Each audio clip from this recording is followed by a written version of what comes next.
하리라.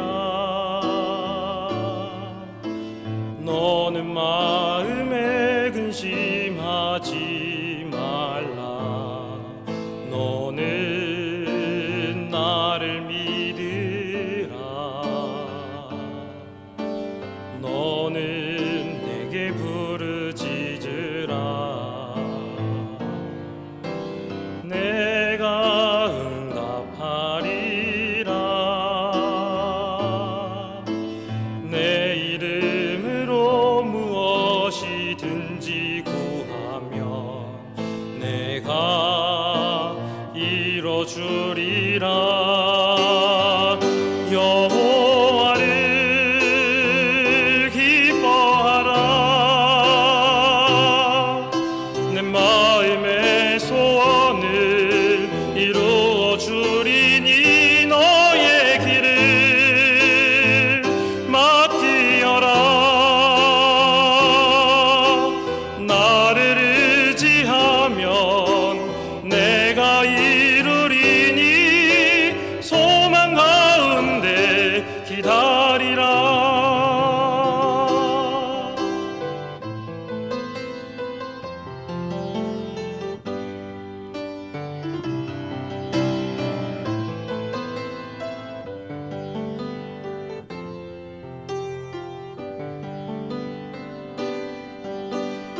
아무것도 염려치 말고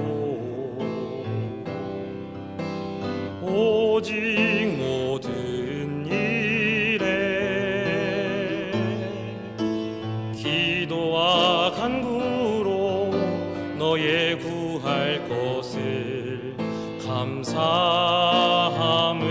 하뢰라. 그리하면 나의 평강이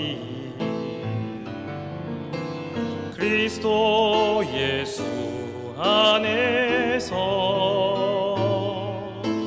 너의 마음과 생각을 지켜주리니 내게 평강이 있으리.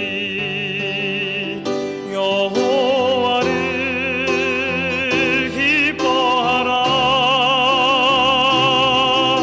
내 마음의 소원을 이루어 주리니 너의 길을 맡기어라. 나를 의지하면 내가 이루리니 소망 가운데 기다리라.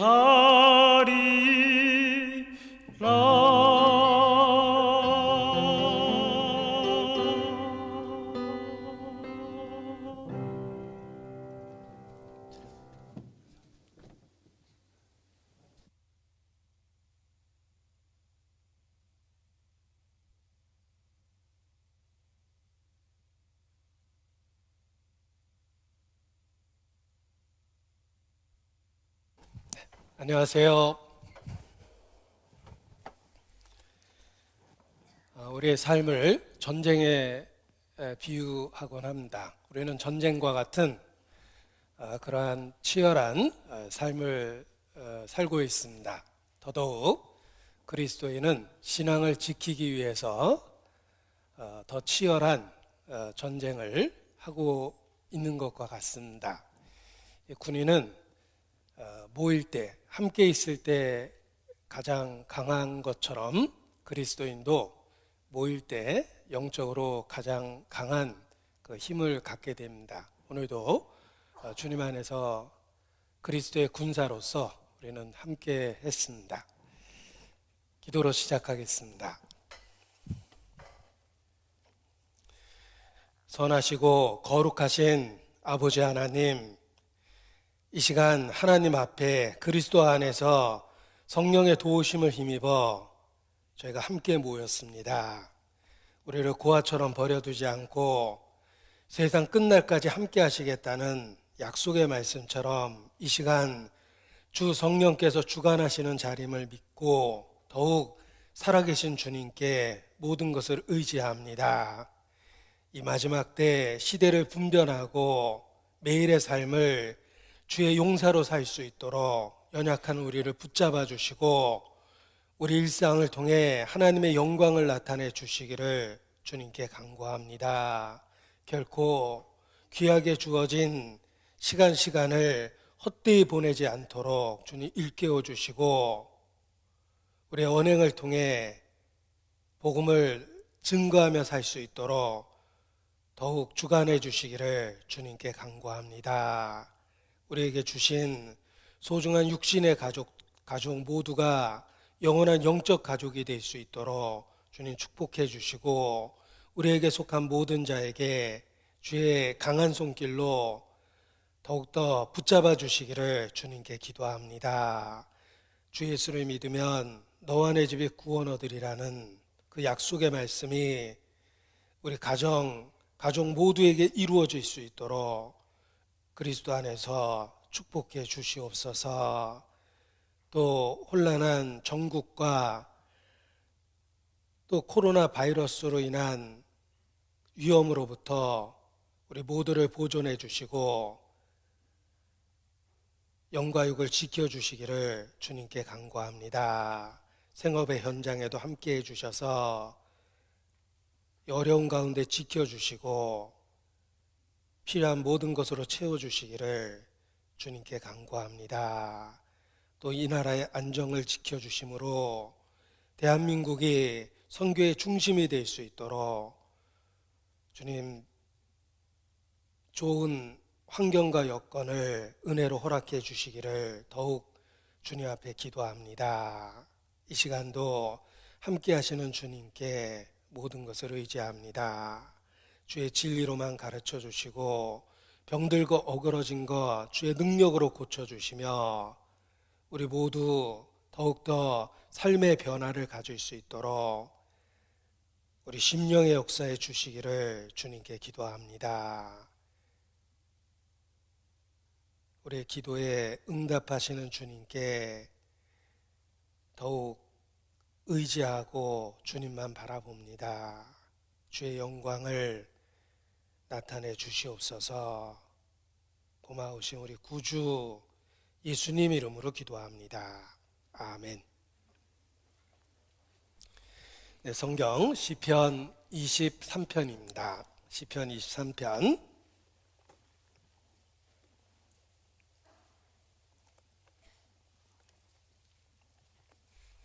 1절부터 제가 읽어드리겠습니다. 시편 23편 1절 말씀부터 제가 읽어드리겠습니다. 시편 23편 여호와는 나의 목자시니 내가 부족함이 없으리로다. 그가 나를 푸른 초장에 누이시며 쉴만한 물가로 인도하시는도다. 내 영혼을 소생시키시고 자기 이름을 위하여 의의 길로 인도하시는도다. 내가 사망의 음침한 골짜기로 다니지라도 해를 두려워하지 않을 것은 주께서 나와 함께 하심이라. 주의 지팡이와 막대기가 나를 안위하시나이다. 주께서 내 원수의 목전에서 내게 상을 베푸시고 기름으로 내 머리에 바르셨으니 내 잔이 넘치나이다. 나의 평생에 선하심과 인자하심이 정녕 나를 따르리니 내가 여호와의 집에 영원히 거하리로다. 1절 말씀만 다 같이 읽겠습니다. 여호와는 나의 목자시니 내가 부족함이 없으리로다. 시편의 주제는 감사와 찬양과 간구라고 요약해서 말할 수 있습니다. 이 시편이 성경 66권 전체적으로 중심에 자리를 잡고 있습니다. 이것은 우리의 마음속에 하나님에 대한 감사가 있고 찬양이 있고 그리고 간구가 있어야 된다라는 교훈을 일깨워 줍니다. 마치 성경의 중심에 시편이 있듯이 우리의 삶의 중심에도 시편이 있어야 됩니다. 하나님에 대한 감사가 있고 찬양이 있고 그리고 간구가 있어야 됩니다. 이 시편 시편은 전체적으로 150편입니다. 그 150편 중에 아마도 시편 23편, 오늘 읽은 이 말씀이 가장 사랑받는 시편 중에 하나일 것입니다. 역사 속에서 많은 성도들에게 특별한 사랑을 받은 시편이 바로 오늘의 본문인 시편 23편입니다.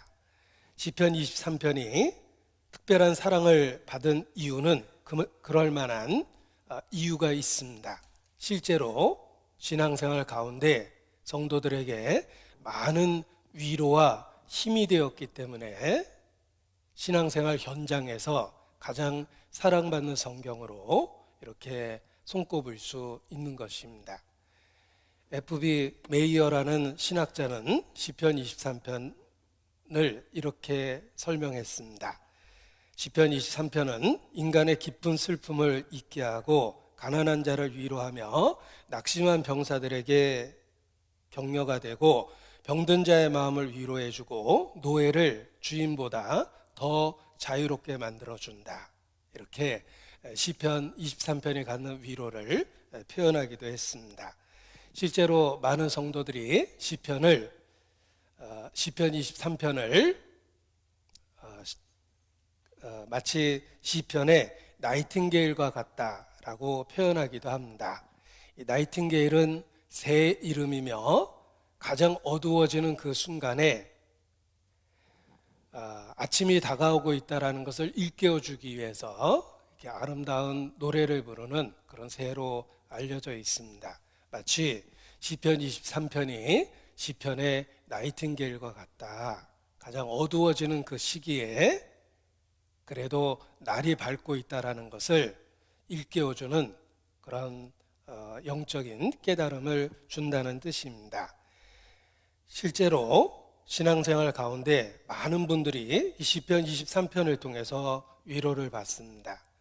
병실에서 어렵게 투병하는 가운데 위로를 받기도 하고 또는 마음의 상처를 받은 그때에도 시편 23편 말씀이 떠오르며 큰 위로를 받기도 합니다. 실패한 사람, 또 염려가 많은 사람, 역경과 또 좌절을 경험하고 있는 그런 모든 경우에 이 시편 23편이 치유하고 위로하는 그러한 능력을 발휘합니다. 그래서 실제 삶의 현장에서 가장 위로가 되는 말씀 중에 하나로 시편 23편을 꼽고 있습니다.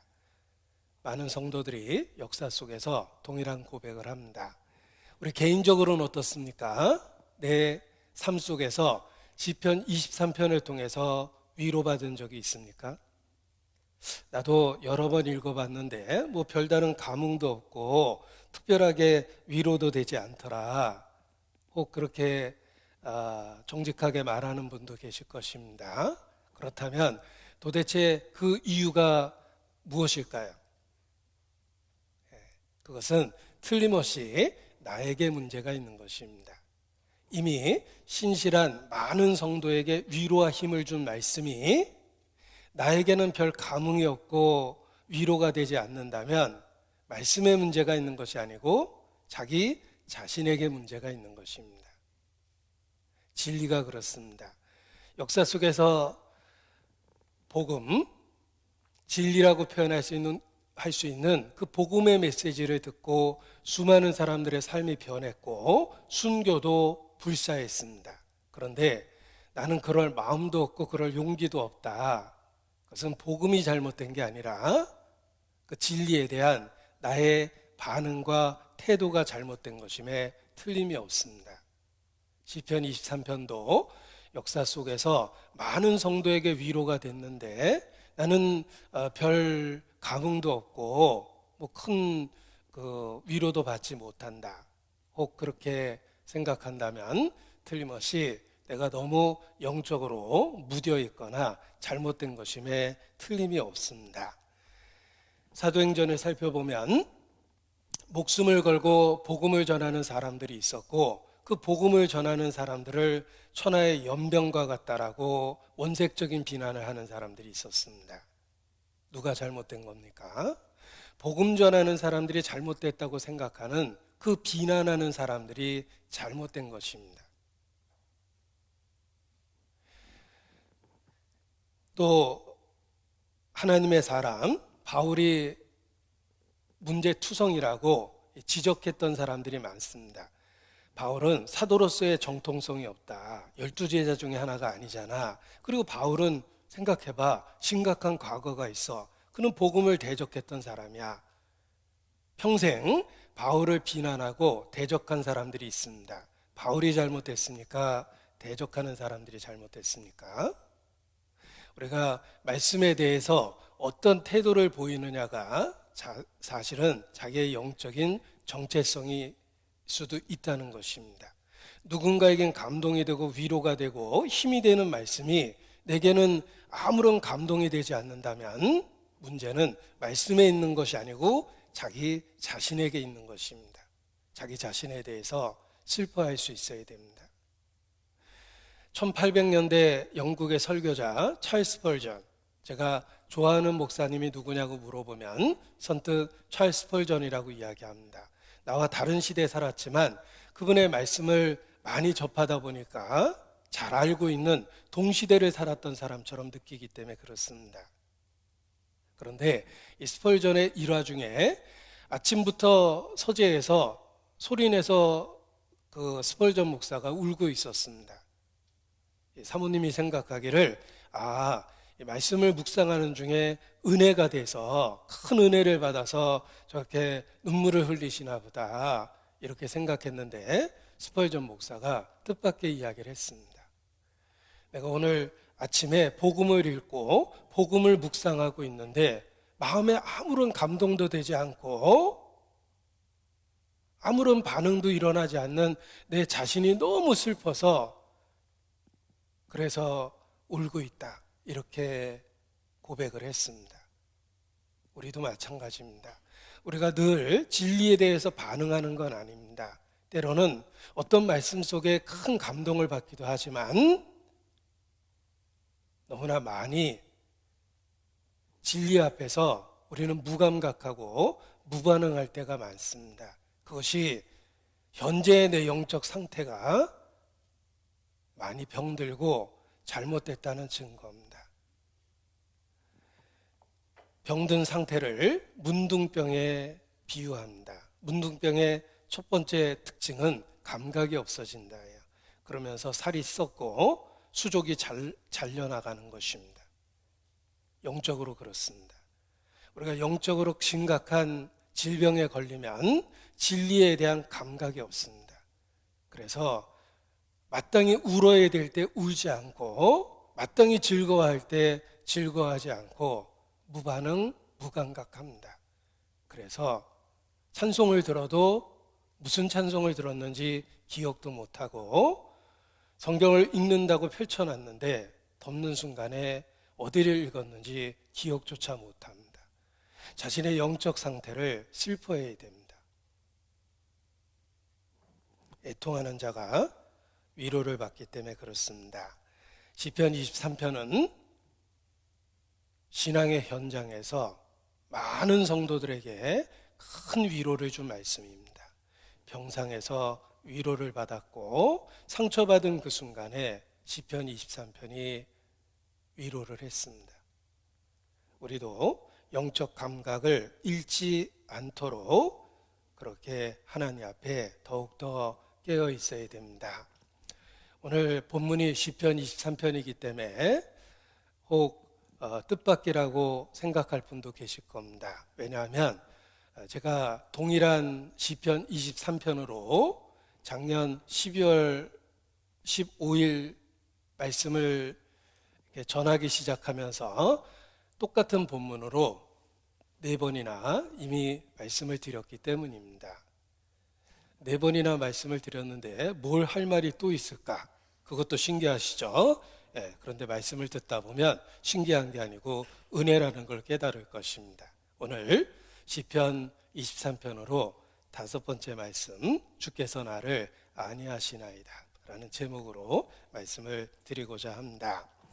자, 시편 1절은 누구든지 자연스럽게 기억하실 겁니다. 여호와는 나의 목자시니 내가 부족함이 없으리로다. 예. 여호와는 나의 목자더래요. 뭐 이렇게 사투리로도 한번 읽어본 기억을 갖고 있을 것입니다. 자, 시편 23편은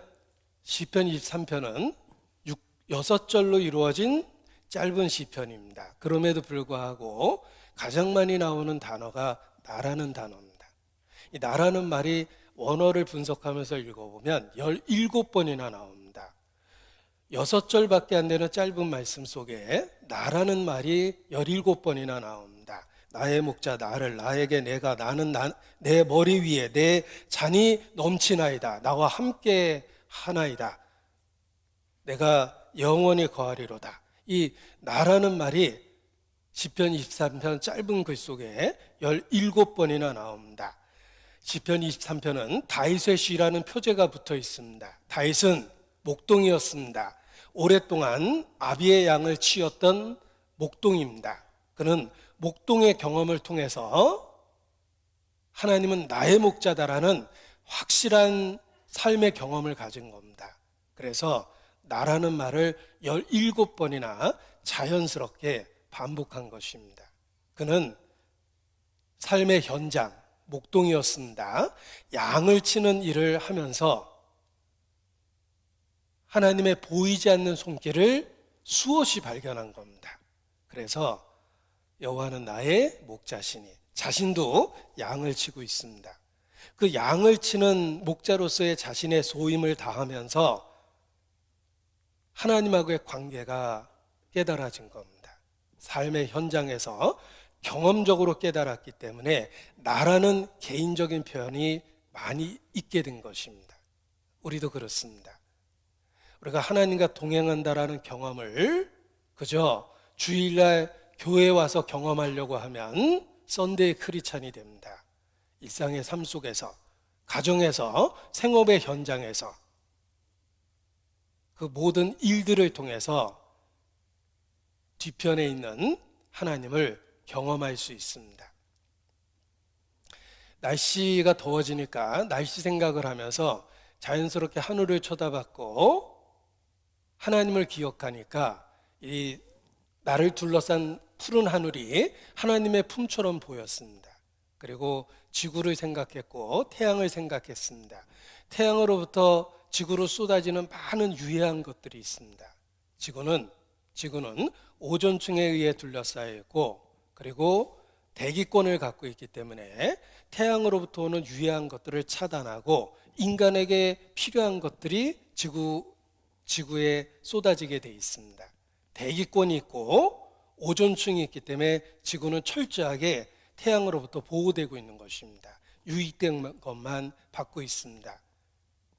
하나님 앞에 내가 받는 은혜를 생각했습니다. 하나님의 여러 속성 중에 우리에게 치명적인 것이 있습니다. 하나님이 공의대로 우리를 판단하시면 우리의 삶은 그날로 끝이 날 겁니다. 그런데 그리스도라는 은혜가 우리를 감싸고 있어서 우리에게 은혜를 주시고 자비를 주시는 것입니다. 그래서 매일의 삶이 유지되고 있는 것입니다. 모든 순간에 하나님을 마음에 품고 살면 모든 것에서 하나님을 볼 수 있습니다. 예수님 당시 백부장이 있었습니다. 가버나움의 한 백부장이 하인이 병이 들었습니다. 아랫사람임에도 불구하고 그 하인을 정말 걱정하고 사랑했습니다. 그 중풍병이 든 하인을 위해서 로마의 백부장이 예수님 앞에 부탁을 드리려고 가까이 나왔습니다. 그리고 내 하인이 병들었으니 제발 고쳐달라고 이렇게 요청을 합니다. 예수께서 기꺼이 일어나서 같이 가자고 말씀하셨습니다. 그런데 백부장이 놀라운 이야기를 합니다. 다만 말씀으로만 하옵소서 나는 주께서 내 집에 들어오심을 감당치 못하겠나이다. 예수님이 직접 움직이니까 너무 그게 황공하고 감당할 수 없다라고 고백을 합니다. 예수님을 얼마나 높이 인정하고 있는지 알 수 있습니다. 그리고 말씀으로만 하옵소서 예수님에게 단지 말씀만 해도 그런 능력이 있을 거라는 걸 확실히 믿었습니다. 어떻게 백부장이 이러한 믿음을 고백합니까? 백부장 스스로 말합니다.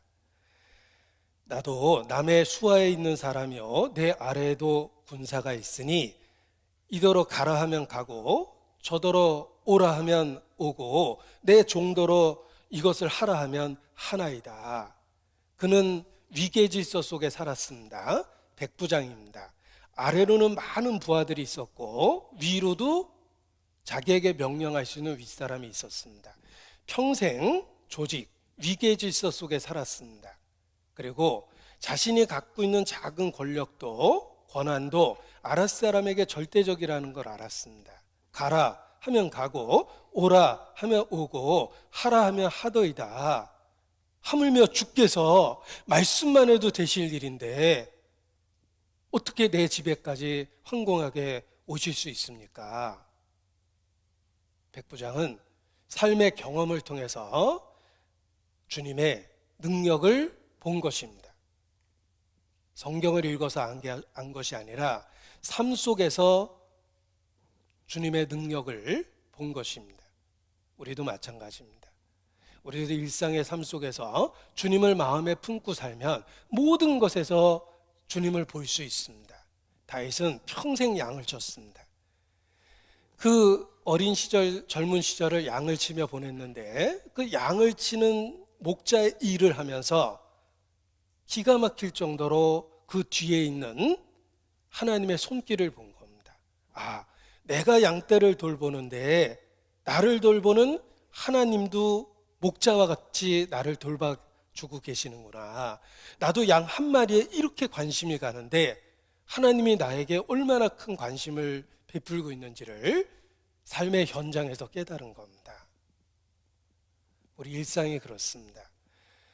우리가 태어날 때 천륜, 하나님이 맺어준 관계가 있습니다. 태어나 보니 누구의 아들, 누구의 딸로 태어났습니다.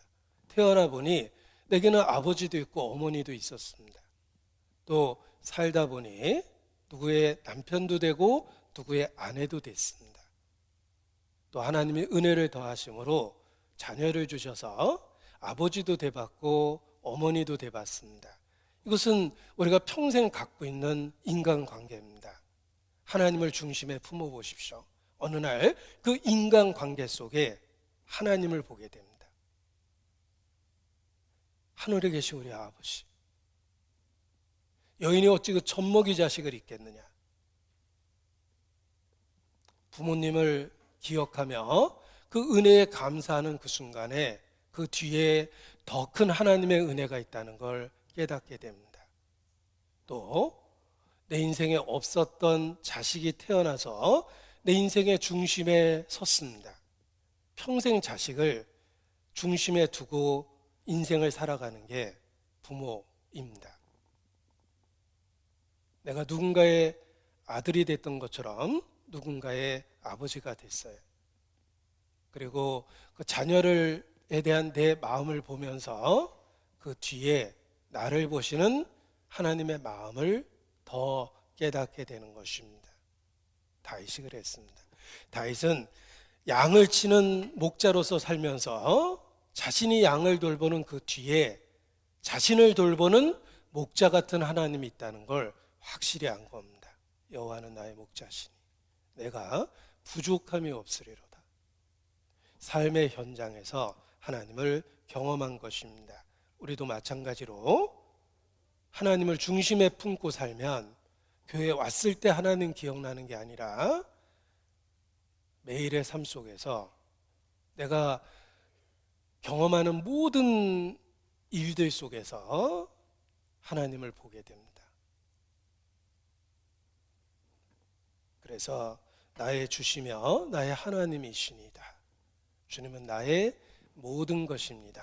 라는 고백을 하게 되는 것입니다. 다윗은 목자의 생활을 통해서 하나님하고의 관계가 지극히 개인적이라는 것을 경험적으로 알았기 때문에 17번이나 나라는 말을 반복한 겁니다. 마찬가지입니다. 우리도 중심에 하나님을 품으면 내 삶의 모든 것에서 하나님을 볼 수 있습니다. 그리고 하나님과의 개인적 관계가 얼마나 소중한지를 더 깨닫게 됩니다.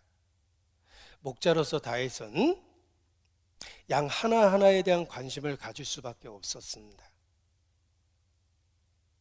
그것이 목자의 마음입니다. 그 양의 특징 하나하나를 목자가 기억하고 저게 내 양인지 옆집 다른 목자의 양인지를 기가 막힐 정도로 구별해냅니다. 사랑과 관심이 구별할 수 있게 된 거예요. 하나님의 마음이 그렇습니다. 하나님은 우리 개인을 소중히 보십니다. 각 사람에게 비치는 빛이라는 말씀처럼 하나님은 우리 개인에 대한 관심이 있고 우리 한 사람 한 사람에 대한 이름을 부르십니다. 수없이 많은 별들도 하나님이 각각 이름을 부르시나니 각각 우주에 모래 같은 별이 있다라고 이야기하는데 모래알같이 많은 별들을 하나님은 그냥 묶어서 동서남북 방향을 따져서 1분단, 2분단, 3분단, 4분단 이런 식으로 기억하는 게 아닙니다. 각각의 이름을 부르십니다. 하물며 별들의 이름을 부르시는 그분은 우리 각 사람을 하나하나 구별해서 기억하십니다. 그것이 성경이 증거하는 하나님의 사랑입니다. 우리 각 사람에 대한 하나님의 사랑입니다. 국가도 국민이라고 전체로 하나로 묶어놓고 개인의 인격을 말살하는 국가가 있습니다. 공산주의가 그렇죠. 국가라는 전체적인 개념 아래 인민 하나하나의 삶을 파괴하는 겁니다. 그게 공산주의고 역사 속에 제국주의가 그러해 있습니다. 국가가 전쟁을 결정해서 국민 하나하나를 사지로 몰아넣는 거예요. 내가 결정한 게 아닌데 국가가 결정해서 전쟁터에서 살인 기계가 됩니다. 국가가 국민을 사지로 몰아넣는 거예요. 역사는 우리에게 교훈해 줍니다. 국가라는 국민이라는 큰 개념만 갖고 국민 하나하나의 삶을 파괴하는 불행한 역사가 얼마나 많습니까? 하나님은 그렇게 세상을 통치하지 않습니다. 우리 한 사람 한 사람의 삶에 관여하시고 한 사람 한 사람과의 관계와 사귐을 가지십니다. 그래서 신앙은 단체로 갖는 것이 아니라 우리 개인이 가져야 되는 것이며 하나님하고의 관계는 지극히 각 사람 개인이 가져야 되는 관계입니다. 그것을 예수께서 3년 반의 공생애를 통해서 충분히 입증하셨습니다. 예수님은 대중만 상대하신 것이 아니라 일상의 삶 속에서 각 사람을 대하셨습니다.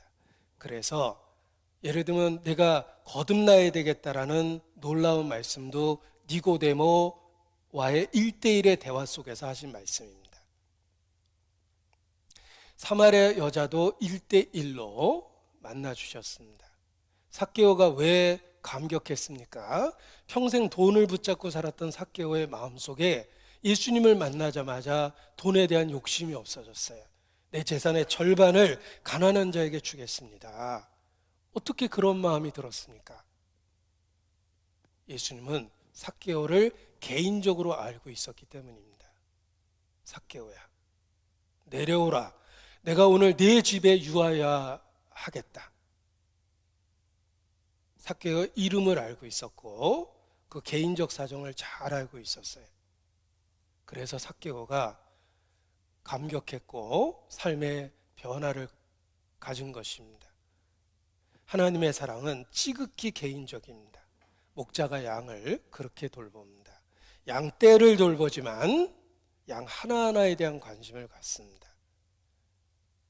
독수리가 먹이를 노리고 공중에서 왔다 갔다 합니다. 그걸 발견한 목자는 바로 양떼를 확인합니다. 혹시 내가 한눈 파는 사이에 양 하나라도 낚아챘을까 봐 그 순간에 양떼의 숫자를 확인합니다.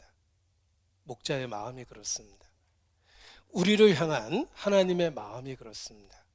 결코 우리를 대중이라는 집단으로 대하는 게 아니라 각 사람에게 관심을 주시고 은혜를 주시고 사랑을 주시는 겁니다. 믿음은 하나님과의 개인적 관계를 갖는 것입니다. 그러한 목자의 마음을 확실히 엿볼 수 있는 말씀 중에 하나, 시편 23편에 표시하시고 누가복음 15장을 보겠습니다. 잃어버린 양 한 마리에 대한 이야기입니다. 누가복음 15장 4절입니다.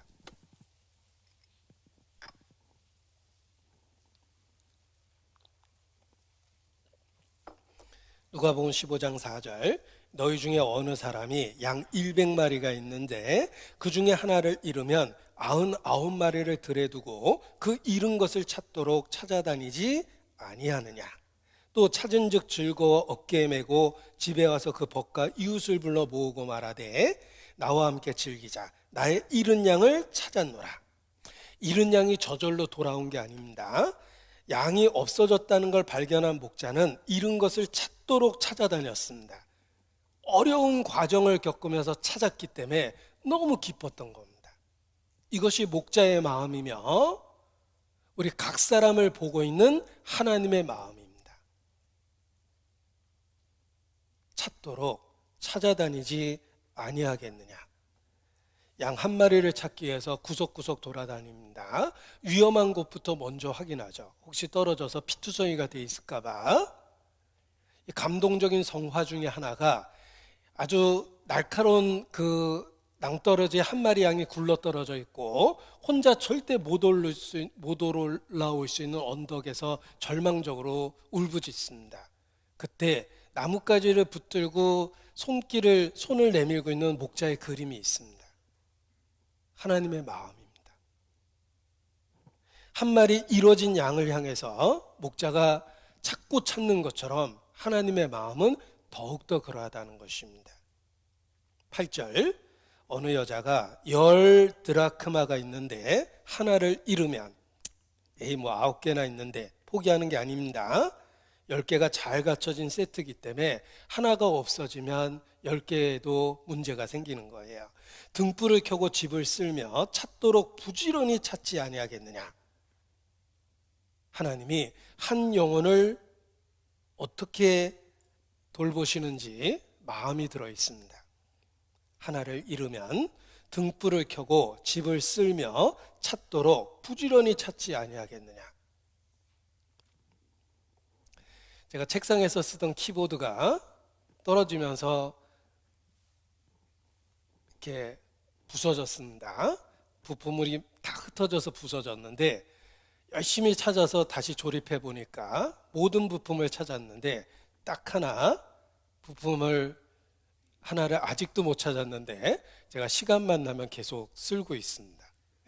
그런데 그 부품 하나는 사실 아무것도 아니지만 키보드 전체에서 부품 하나가 빠지니까 영 쓸 때마다 신경이 거스립니다. 그러니까 내가 떨어뜨린 장소에 시간 날 때마다 자꾸 쓸고 닦고 있습니다. 야, 이 보잘것없는 키보드 조각 하나도 내가 찾는데.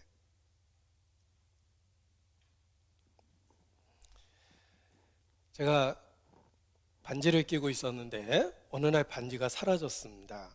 그래서 반지를 찾기 시작했는데 언제 잃어버렸는지조차 기억이 안 나서 제가 옛날 그 설교 테이프를 역추적을 했어요. 그래서 저때 설교할 때 반지가 있었구나. 그래서 그날부터 내 모든 동선을 확인하기 시작했습니다. 반지 하나 찾으려고 내가 보통 다니는 동선을 다 확인했어요. 그런데 못 찾았습니다. 얼마나 낙심했는지 모릅니다. 그래서 포기했어요. 마음에 이제 깨끗이 내가 찾을 만큼 찾았는데 누군가 꼭 필요한 사람이 주워서 잘 썼으면 좋겠다. 이렇게 그냥 마음을 넓혀버렸는데 그 순간에 반지가 눈에 딱 보였어요. 할렐루야. 포기한 순간에 반지가 딱 보였어요. 제가 이렇게 상자 한편에다 이렇게 세워놔가지고 그게 구석에 가려서 안 보였던 건데 이미 찾을 만큼 시간 투자를 많이 했는데 내가 포기한 순간에 반지가 보였습니다. 그런데 이제 내 스스로 생각을 했습니다. 일상입니다. 키보드 한 조각도 내가 그렇게 열심히 찾았고 반지 하나도 의미가 있다고 생각하고 가치가 있다고 생각했기 때문에 내가 그렇게 열심히 찾았는데 주님이 나를 구원하실 때 그렇게 찾아주셔서 마침내 내가 구원을 받은 거구나. 그렇다면 내가 다른 이뤄진 또 하나의 영혼을 보고서 어떻게 대해야 될까? 적어도 반지 찾는 거 이상의 노력은 기울여져야 되지 않을까? 잃어버린 반지는 그렇게 열심히 찾았는데 내가 이뤄진 영혼에 대해서 몇 마디 하고 반응 없다고 믿음은 모든 사람의 것이 아니야 라는 매정한 말로 그냥 포기해야 될까? 아니면 살아있는 순간 살아있는 그 자체가 기회이기 때문에 정말 눈물로 호소해야 될까? 그런 생각을 하고 교훈을 받았습니다. 양 한 마리도 찾도록 돌아다니지 않느냐? 너희 10 드라크마 있다가 동전 하나 잃어버려도 쓸고 닦고 찾지 않느냐? 하물며 하나님의 마음을 보라라는 뜻입니다. 다윗은 목자로서 경험적으로 안 거예요. 양 한 마리 한 마리가 얼마나 의미 있는지 알고 있었기 때문에 하나님이 자기 자신에 대해서 어떻게 대하시는지를 안 겁니다. 여호와는 나의 목자시니 내가 부족함이 없으리로다. 개인적인 신앙을 고백하게 된 것입니다.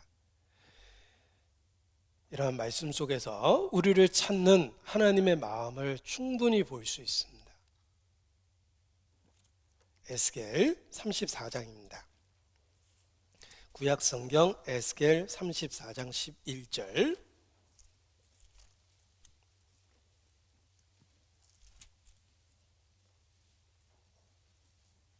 (1205페이지입니다) 에스겔 34장 11절 1205페이지입니다.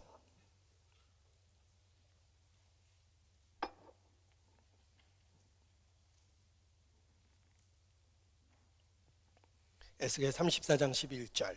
나 주 여호와가 말하노라. 나 곧 내가 내 양을 찾고 찾되 목자가 양 가운데 있는 날에 양이 흩어졌으면 그 때를 찾는 것 같이 내가 내 양을 찾아서 흐리고 캄캄한 날에 그 흩어진 모든 곳에서 그것들을 건져낼지라. 목자가 흐리고 캄캄한 날에, 그러한 날에 양떼를 찾아서 이리저리 돌아다니는 모습처럼 하나님이 우리를 그렇게 찾고 찾는다고 말씀하셨습니다. 인생 70이요 80입니다. 내가 나이 50에 주님을 만났다면 50년 동안 주님이 찾아서 결국 구원을 받은 거예요. 얼마나 오랫동안 찾으셨는지 비로소 나중에 알게 됩니다. 찾고 찾아서 마침내 주님을 만나게 된 겁니다. 여호와는 나의 목자십니다. 양 한 마리 한 마리 찾고 있는 목자와 같습니다. 어진 목자 내 주 예수 이 몸 붙드사 푸른 초장 물가로 인도합소서. 양을 위해 생명 바친 목자의 사랑, 그 사랑을 잠시라도 잊지 말지라. 양을 위해 목숨 바친 목자의 사랑, 그 사랑을 잠시라도 잊지 말지라. 우리를 찾고 찾아서 결국 찾아내신 거기 때문에 우리가 평생 그것을 기억하고 주님, 나를 찾아주신 주님께 정말 감사와 찬양을 드려야 됩니다. 이스라엘은 이러한 하나님의 말씀을 근본으로 정책을 정하기 때문에 자국민 하나하나에 대한 그 열정을 갖습니다. 하나님의 기록된 말씀을 갖고 정책을 만들었기 때문에 자국민 하나하나에 대한 열정을 국가가 갖는 거예요. 그래서 2011년 이스라엘의 길라드라는 평범한 병사 하나가 납치되었을 때 그를 석방시키기 위해서 아랍포로 1027명을 기꺼이 풀어준 겁니다. 적 27명을 다시 잡으려면 얼마나 큰 노력이 필요합니까? 그들은 다시 체포돼야 될 사람들이에요. 그럼에도 불구하고 길라드라는 병사 하나를 데려오기 위해서 국가는 기꺼이 그 수고를 감수하겠다고 결정했어요. 1027명을 풀어줬습니다. 한 병사를 위해서. 그게 이스라엘의 특징이에요. 이스라엘은 자국민 하나하나에 대한 보호를 하며 죽었다고 확인되기 전까지는 결코 포기하지 않고 혹 살해되면 반드시 국가가 대신 보복을 해줍니다. 그게 이스라엘의 정책이에요. 1982년 레바논 전쟁 당시 아라두중이가 행방불명됐습니다. 죽었다는 증거가 없기 때문에 아직도 이스라엘의 정보부 모사드는 아라두중이를 찾습니다. 전담 부서가 있고 끊임없이 아라두중이를 찾습니다. 죽었다는 증거가 없다. 1982년도 행방불명된 아라두중이를 상징적 인물이 됐어요. 국가는 당신을 포기하지 않습니다. 아라두중이처럼. 1973년 10월 전쟁 시나이 반도에서 이스라엘 젊은 병사들이 수없이 죽었고 사막의 모래에 유해가 묻혔습니다. 모래에 묻혀진 유해는 바람이 불어서 지형의 변화가 생기기 때문에 바다에서 시체 찾는 것처럼 어렵답니다. 그런데 1973년 10월 전쟁 때 죽은 유해를 아직도 찾습니다. 국가가 존재하는 한 국가를 위해서 싸우다 죽은 병사 하나하나를 잊지 않는다. 그런 뜻입니다. 우리나라 제주도 앞에 이스라엘 배가 침몰됐을 때 이스라엘 사람들이 실종됐습니다. 수색대가 와서 찾을 때까지라는 무한정의 기간을 놓고 망망대해에서 시체를 찾은 이야기도 유명합니다. 이스라엘의 그러한 자국민에 대한 정책은 성경 말씀을 근거로 정책을 세웠기 때문에 그런 것입니다. 인간은 그걸 실천하기가 어렵지만 하나님은 전능하십니다. 하나님은 우리 각 사람에 대한 그러한 관심과 은혜를 주십니다.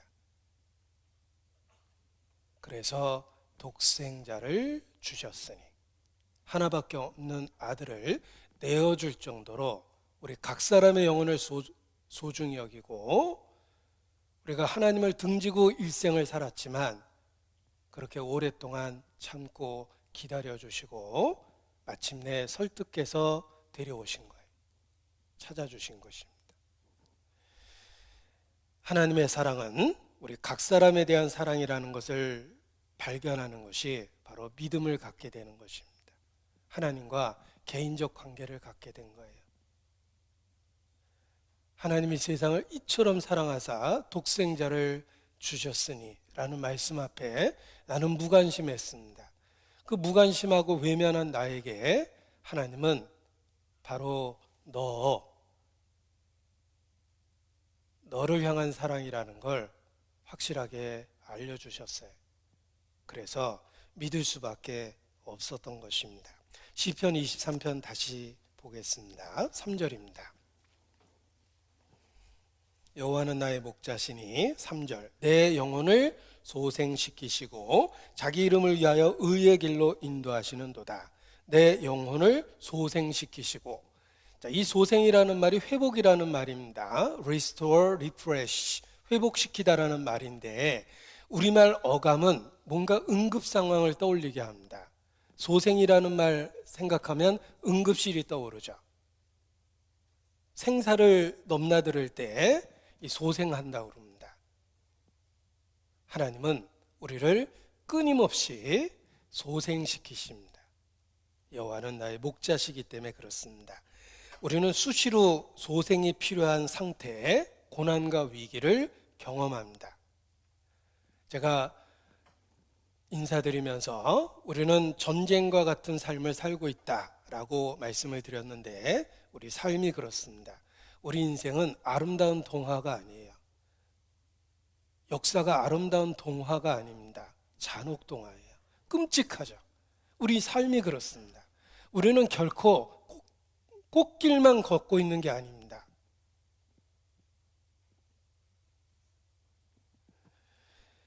우리는 매일의 삶 속에서 소생이 필요합니다. 우리 인생 자체가 고난의 연속이기 때문에 그렇습니다. 내가 주님을 만난 이후, 하나님의 자녀가 된 이후에도 나는 여전히 세상에 있고 여전히 삶은 고달프고 힘듭니다. 우리 삶은 그냥 핑크빛 대로를 걷고 있는 게 아니에요. 꽃길을 걷고 있는 게 아니라 우리 인생 자체가 사망의 음침한 골짜기가 너무나 많습니다.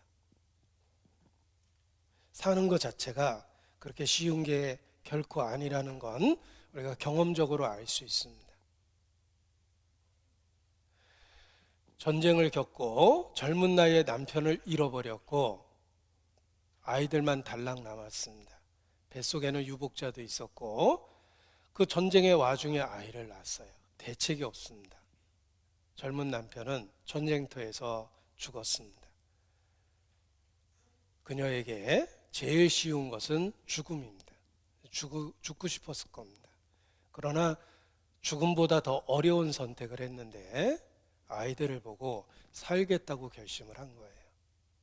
그래서 그 어려운 시절에 살아냈고 그 덕분에 아이들이 자라서 새로운 세대를 만들었습니다. 전쟁을 겪은 세대만 그런 것이 아니라 우리도 동일한 치열한 전쟁과 같은 삶을 살고 있습니다. 구원받은 이후에도 우리는 겪을 건 다 겪어요. 경제적인 불황이 있다면 똑같이 어렵고 전염병 확산이 되면 같이 위험하고 같이 투병합니다. 겪을 건 다 겪고 있어요. 우리의 삶에 소생이 필요합니다. 그냥 놔두면 정말 죽을 것 같아. 그런데 여호와는 나의 목자시기 때문에 내 영혼을 소생시키십니다. 늙은 야곱이 이집트 바로 왕 앞에 섰습니다. 나이가 몇 살이냐고 물어보죠. 야곱이 대답하기를 내 나그네 길의 세월이 130년이니이다. 나의 연세가 얼마 못 되니 우리 조상의 나그네 길의 세월에 미치지 못하나 험악한 세월을 보냈나이다. 야곱은 130세 동안 살면서 자기 인생을 험악한 세월을 보냈나이다. 이렇게 짧게 표현합니다. 야곱만 그런 게 아니에요. 어떤 의미에서는 더 치열한 삶의 경쟁이 치열해진 세상을 우리가 살고 있습니다. 단순히 생존해야 될 문제가 아니라 우리의 24시간은 너무나 복잡하고 우리를 번민케 하는 것들 투성입니다. 우리도 이렇게 뒤돌아보면 내 나그네 길의 세월이 우리 조상들의 삶에 미치지 못하지만 그래도 우리 삶도 험악한 세월을 보냈나이다 라고 고백할 수밖에 없습니다. 하나님을 부정하는 이 세상은 정글과 같습니다. 정글은 약육강식의 법칙이 있습니다. 강한 자가 살아남고 우리는 그 가운데서 살아내기 위해서 맹수를 피해야 되는 약한 짐승처럼 그렇게 모질게 힘들게 살 수밖에 없습니다. 험악한 세월을 보낼 수밖에 없어요. 그러나 우리에게 필요한 것은 소생입니다. 날마다 살아가야 될 힘을 받아야 되는 거예요. 누구에게 어떻게 받겠습니까?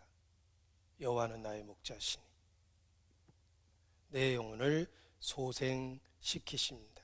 하나님이 소생시키십니다.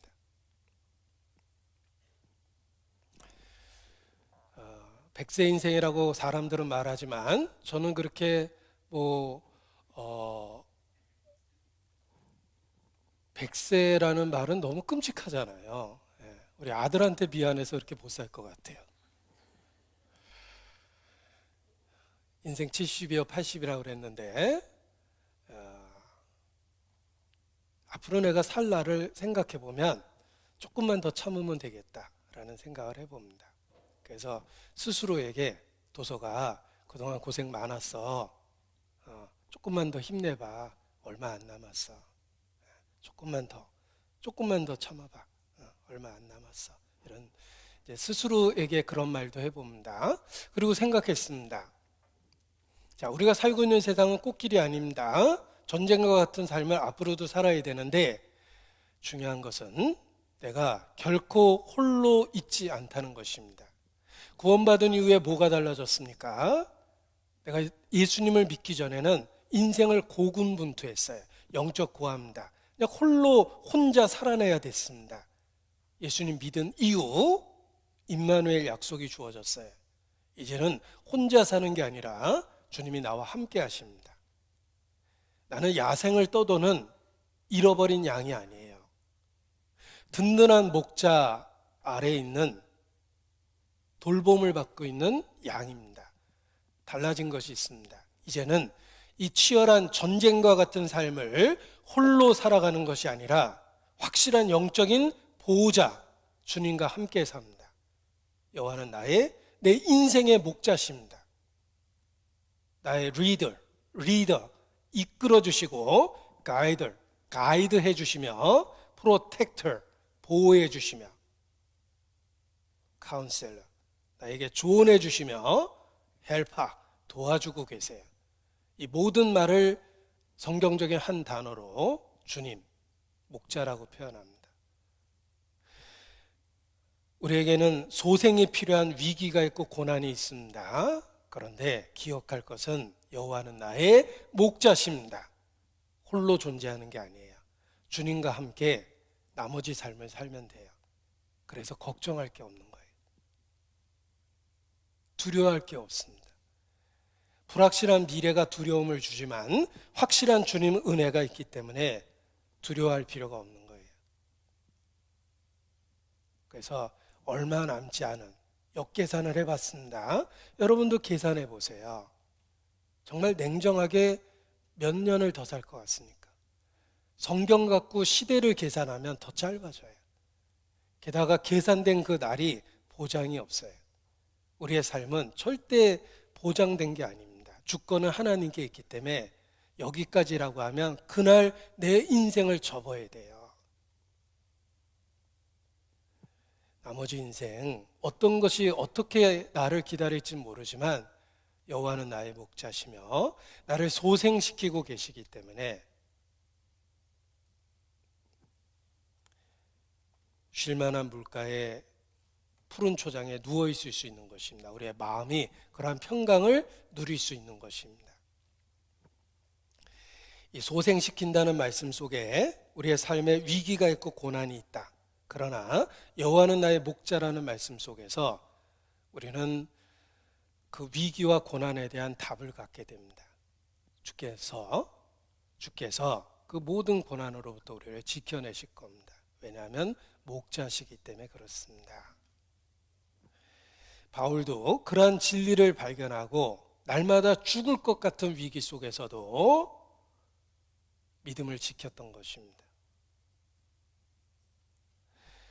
바울의 삶은 고난의 연속이었지만 하나님은 정말 바울과 함께 계셨습니다. 왜냐하면 바울을 끝내 지켜내셨기 때문에 그렇습니다. 마지막 그 순간까지 믿음을 지켜주셨어요. 바울의 고백을 하나 보겠습니다. 고린도 후서 1장 3절입니다. 고린도 후서 1장 3절.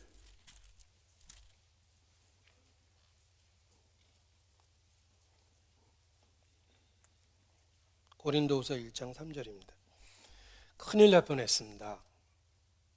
여기 보고 있는 시계가 서 있었는데 오늘 하마터면 하루 종일 말씀 들을 뻔하셨어요. 제가 여기 제 시계를 풀러놨습니다. 큰일 날 뻔했습니다. 아직도 시간이 많이 남았네. 은혜네. 막 그러고 있었는데 시계가 고장이 났네요. 큰일 날 뻔했습니다. 자, 고린도후서 1장 3절 함께 읽겠습니다. 찬송하리로다. 그는 우리 주 예수 그리스도의 하나님이시여 자비의 아버지시여 모든 위로의 하나님이시며, 예수님은 주님은 모든 위로의 하나님이십니다. 그래서 4절에 우리의 모든 환난 중에서 우리를 위로하사. 자, 모든 환난 예외가 없습니다. 우리가 겪고 있는 모든 일은 양을 살피는 목자의 시각에 있는 거예요. 주님의 시각에 있습니다. 보고 계세요. 모든 환난, 모든 위로 예외가 없습니다. 우리가 겪고 있는 크고 작은 일들은 모든 위로 속에 들어있어요. 여기 모든 환난, 모든 위로라는 말은 우리가 겪고 있는 모든 일 속에 하나님의 손길이 있다라는 뜻입니다. 우리는 사망의 음침한 골짜기를 지날 수 있습니다. 다윗도 그러한 경험을 많이 했기 때문에 절망적인 그 슬픔이 배어있는 시가 많이 있는 겁니다. 내 영혼아, 내가 어찌하여 낭망하며 어찌하여 내 속에서 불안하여 하는고. 다윗도 그런 때가 있었습니다. 우리도 그렇습니다. 내 영혼아, 내가 어찌하여 낭망하며 어찌하여 내 속에서 불안하여 하는고. 그러나 그 모든 환난으로부터 우리를 소생시키시고 위로하시는 주님이 계십니다. 그래서 모든 위로의 하나님이시며 이렇게 되어 있는 거예요. 어느 날 모든이라는 말과 위로라는 말이 눈앞에 이렇게 클로즈업 되듯이 확 보였습니다. 주님은 내가 걸어가는 모든 코스를 아십니다. 내게 어느 순간에 소생이 필요한지 아십니다. 그래서 때마다 일마다 소생시키십니다. 우리가 믿음의 눈을 갖고 우리의 삶의 걸음을 살펴보면 모든 위로의 하나님이 함께 계셨다는 것을 뒤늦게나마 발견하게 됩니다. 내가 모르는 순간에도 날 건져주신 많은 손길이 있었다는 걸 깨닫게 됩니다. 그 확실한 증거는 이 순간까지 내가 주의 이름을 변함없이 부르고 있다는 것입니다. 나는 연약합니다. 작은 유혹에 크게 흔들리는 연약한 존재입니다. 내 주변은 온통 진리와 반대되는 이야기를 주장하는 사람들로 이루어져 있습니다. 예수께서 말씀하신 것처럼 너희를 보냄이 양을 이리떼 가운데 보낸 것 같다. 이리떼 같은 무신론적인 이론과 학문이 얼마나 많습니까? 또 내 주변 사람들은 내가 갖고 있는 믿음을 조롱하고 내가 속한 교회를 폄하합니다. 왜 그런 교회 다니냐고 저한테 전화하는 분도 계세요. 목사님, 제가 목사님 말씀 듣고 좋아했는데 근데 정말 실망했어요. 어떻게 그런 교회 다니고 계세요? 저한테 그렇게 말하는 분도 계십니다. 그럼에도 불구하고 아무튼 나는 지금도 주의 이름을 부르고 있습니다. 그 이유는 주께서 정말 나와 함께 하시고 모든 순간에 소생시키시고 모든 환난에 위로해 주셨기 때문에 그런 것입니다. 그래서 아무리 옅은 작은 믿음을 갖고 있다 하더라도 뒤돌아보면 정말 주님이 함께 하셨구나 라는 걸 새삼 깨닫게 되는 것입니다. 자기 잘나서 잘 컸다고 생각했던 자식이 어느 순간에 부모가 얼마나 많은 손길을 통해서 자기를 키워냈는지를 뒤늦게 깨닫습니다. 여러분, 핏덩어리 젖먹이 자식을 품에 안고 그 아이가 목을 가누고 몸을 움직이기 시작하고 그리고 바둥바둥 땅을 딛고 한 걸음 한 걸음 떼기 시작하고 그 아이가 걸어 다니고 학교 다니고 자식을 키워보면 얼마나 많은 희생과 손길 속에서 아이가 자랐는지를 경험적으로 알게 됩니다. 내 부모가 나를 그렇게 키운 거예요. 더 어려웠던 시절에.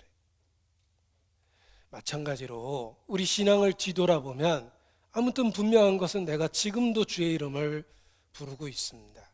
정말 하나님이 함께 하셨던 거예요. 너무 늦게 발견해서 평생 불효의 삶을 살면 안 됩니다. 이제라도 함께 하신 손길을 발견하고 감사와 찬양을 드리는 것이 마땅합니다. 지금까지 지내온 것 주의 크신 은혜라. 지금까지 지내온 것 주의 크신 은혜라. 노래하는 것이 마땅합니다. 찬송 가사도 그런 가사가 유달리 더 마음에 남았습니다. 오늘 숨을 쉬는 것 감사, 나를 구원하신 것 감사, 내 뜻대로 안 돼도 주가 인도하신 것 모든 것 감사. 주님 감사해요, 주님 감사해요. 내가 여기까지 온 것도 은혜입니다. 주님 감사해요, 주님 감사해요. 내가 여기까지 온 것도 은혜입니다. 그 가사 하나 때문에 앞뒤 가사가 다 마음에 들었어요. 비로소 새삼 정말 주님이 함께 하셨구나 라는 걸 볼 수 있었기 때문에 그렇습니다. 그런 찬송의 가사가 요즘에는 더 마음에 정말 와닿습니다. 내가 지금 사는 것 주님의 크신 은혜요. 주를 믿게 된 것은 더욱 크신 은혜라. 내가 지금 사는 것 주의 크신 은혜요. 주를 믿게 된 것은 더욱 크신 은혜라. 사는 것도 은혜인데 주님을 믿고 살고 있으니 더 큰 은혜를 받은 겁니다. 주를 믿게 된 것은 더욱 크신 은혜라. 우리가 너무 늦게 부모의 은혜를 발견하면 정말 후회의 눈물을 흘리게 됩니다. 저도 마찬가지예요. 제가 부모님 생전에 느꼈던 사랑하고 부모님 돌아가신 후에 느꼈던 사랑하고 비교해 보면 너무 늦게 알았어요. 많은 것들을. 내가 좀 더 부모에게 잘할 수 있었는데 그때는 내가 나 사는 것도 너무 힘들어서 부모에게 마음조차도 못 냈구나. 그걸 너무 돌아가신 이후에 발견했으니 철의 불효자식임에 틀림이 없습니다. 신앙적으로 그러면 안 돼요. 우리가 죽음 이후 주님 앞에 가서 찬송할 뿐만 아니라 우리의 신앙을 지켜주시고 모든 환난에서 모든 위로를 주고 있는 주님의 손길을 보고 지금 이 순간에 이미 베풀어 주신 은혜에 대해서 감사와 찬양하는 것이 마땅합니다. 이 목자라는 표현이 기가 막히게 아름다운 표현입니다. 그 양떼를 돌보는 선한 목자의 모습 속에 하나님의 마음이 들어있기 때문에 그렇습니다.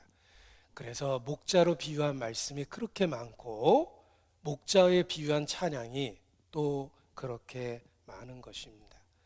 우리 찬송에도 선한 목자 되신 우리 주라는 찬송이 있습니다.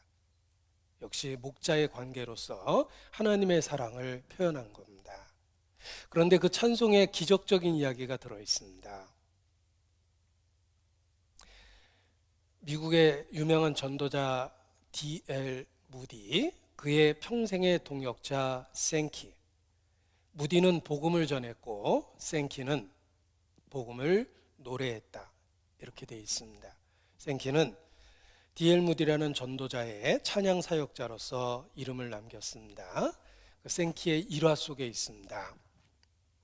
남북전쟁 당시 생키는 북군의 군복을 입고 군복무 중이었습니다. 전쟁통에 있었는데 생키가 보초를 쓰고 있는 그 순간에 남군의 병사 하나가 공적을 올리려고 적진 깊숙이 들어왔습니다. 그래서 보초 쓰고 있는 북군 병사에게 총을 겨눴습니다. 그런데 그 북군 병사가 생키였어요. 총을 딱 쏘려고 하는 순간에 자신의 어머니가 제일 좋아했던 노래를 그 북군 병사가 부르기 시작했어요. 선한 목자 되신 우리 주라는 찬송이었습니다. 방아쇠를 당길 수가 없었어요. 거기까지 침투하는데 목숨을 걸고 침투했기 때문에 그냥 돌아간다는 것은 그동안의 고생을 헛되게 하는 거였지만 남군 병사는 총을 슬그머니 내려놓고 그냥 몰래 다시 돌아왔습니다. 생키는 전쟁이 끝난 이후에 찬양 집회자로서 찬양 사역자로서 찬송을 여기저기 불렀습니다. 어느 날 그 선한 목자 되신 우리 주라는 찬송을 부흥회에서 불렀는데 부흥회 끝나고 한 사람이 찾아왔습니다. 혹시 당신 남북전쟁 당시에 메릴랜드 지역에서 근무하지 않았습니까? 그때 그 찬송 부르지 않았습니까?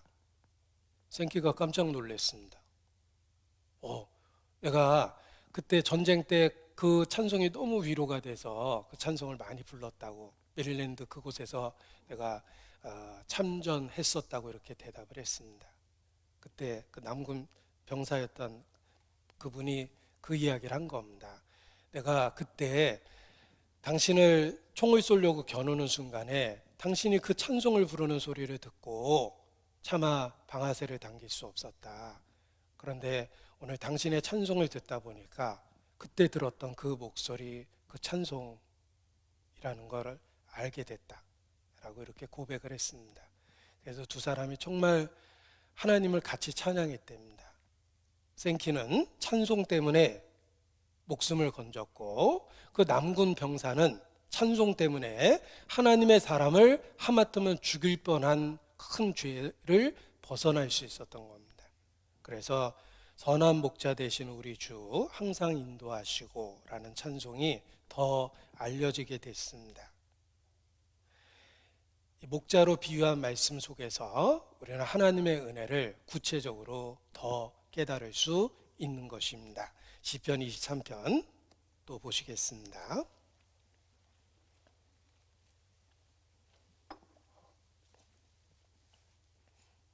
4절. 내가 사망의 음침한 골짜기로 다닐지라도 해를 두려워하지 않을 것은 주께서 나와 함께 하심이라. 주의 지팡이와 막대기가 나를 안위하시나이다. 주께서 나와 함께 하시며 나를 안위하시나이다. 이것이 목자의 구체적인 손길입니다. 나의 목자 되신 주님이 어떤 손길로 우리를 인도하십니까? 나와 함께 하시며 나를 안위하십니다. 그래서 하나님의 보호와 하나님의 임재, 하나님의 함께 하시고 하나님이 위로하신다, 보호하신다. 나와 함께 하시며 나를 안위하신다. 이것이 목자로서 우리를 돌보시는 하나님의 모습입니다. 하나님이 함께 하시며 안위하십니다. 나와 함께 하시며 나를 안위하십니다. 그래서 영어로는 God's presence, 하나님의 임재라고 그러죠. And protection, presence and protection. 하나님이 함께 하시며 하나님이 보호하신다. 이것이 목자의 모습이다 라고 이야기합니다. 한마디로 우리와 함께 하시고 그 함께 하심이 보호와 인도로 나타나는 겁니다. 우리를 안위하십니다. 나를 안위하시나이다. 이것이 목자로서 현재 주님의 모습입니다. 우리를 구원해 주신 것으로 끝나는 게 아니에요. 단 한 번의 은혜가 아니라 우리를 구원하신 이후에 계속해서 프로텍션, 우리를 보호하시며 프레젠스, 우리와 함께 하시며 안위하십니다. 이것이 하나님의 손길입니다. 부모의 은혜가 그렇죠. 낳아준 단 한 번의 은혜가 아니라 낳아주신 이후에 지금까지 양육하시는 은혜가 있습니다. 하나님의 은혜는 구원받은 그 순간 단 한 번 주어지는 것이 아니라 함께 하시며 안위하시는 계속적인 은혜로 나타나는 것입니다.